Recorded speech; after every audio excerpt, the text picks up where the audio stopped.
देखिए, जो एक अच्छा निबंध लिखने का तरीका होता है उसमें 3 बिंदु होते हैं, उसका आरंभ कैसे किया गया हो। उसका 3 पॉइंट्स हैं जो ट्रिक में आरंभ, उसका आरंभ या प्रस्तावना कही जाती है। प्रस्तावना, किसी चीज को प्रस्तुत करने के लिए हम सब आप एक प्रस्तावना तैयार करते हैं ना। आपने सुना होगा ये प्रस्तावना शब्द, तो आपने जरूर सुना होगा कि ये प्रस्तावना तैयार करनी है। ठीक है, किसी भी बात को आपको रखने के लिए, किसी भी चीज को आगे दर्शाने के लिए एक प्रस्तावना रूपरेखा तैयार की जाती है। फिर आता है उसका दूसरा पॉइंट, आता है मध्य भाग। क्या आता है? मध्य भाग आता है। ठीक है, मध्य भाग में कौन कौन से टॉपिक होने चाहिए ये बहुत क्लियर होना चाहिए। उसके बाद में उसका आता है अंत या उपसंहार।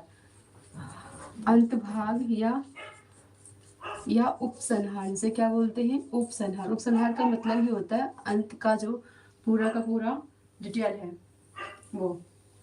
अच्छा, आरंभ में क्या लिखते हैं ये भी जानिए। आरंभ में किसी कविता, पंक्ति या किसी भी सूक्ति का प्रयोग करते हैं, और साथ ही साथ उस सूक्ति, उस कविता, उस पंक्ति से यह पता लगता है कि हम जो है किस टॉपिक पर, किस विषय पर निबंध लिखने की तैयारी में है, या निबंध लिखना चाह रहे हैं, या क्या कहना चाह रहे हैं। मध्य भाग में आता है कि जो मध्य भाग में आता है संपूर्ण विवेचना। मध्य भाग जो है ये वेरी इंपॉर्टेंट, बहुत महत्वपूर्ण है। इसमें जो हमारा है संपूर्ण विवेचना, मतलब उसका पूरा विस्तृत रूप होता है। विस्तृत रूप होता है, मध्य भाग में विस्तृत रूप होता है।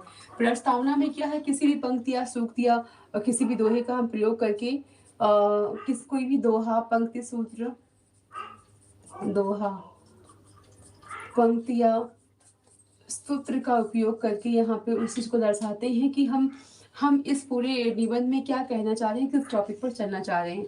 मध्य भाग बहुत ही महत्वपूर्ण है, इसमें विस्तृत रूप होता है। लास्ट में आता है हमारा उपसंहार आता है या अंत भाग आता है। तो अंत भाग में उसका निष्कर्ष लिखा जाता है। क्या लिखा जाता है? अंत भाग जो होता है, अंत भाग में लिखते हैं उसका निष्कर्ष, लिखते हैं निष्कर्ष।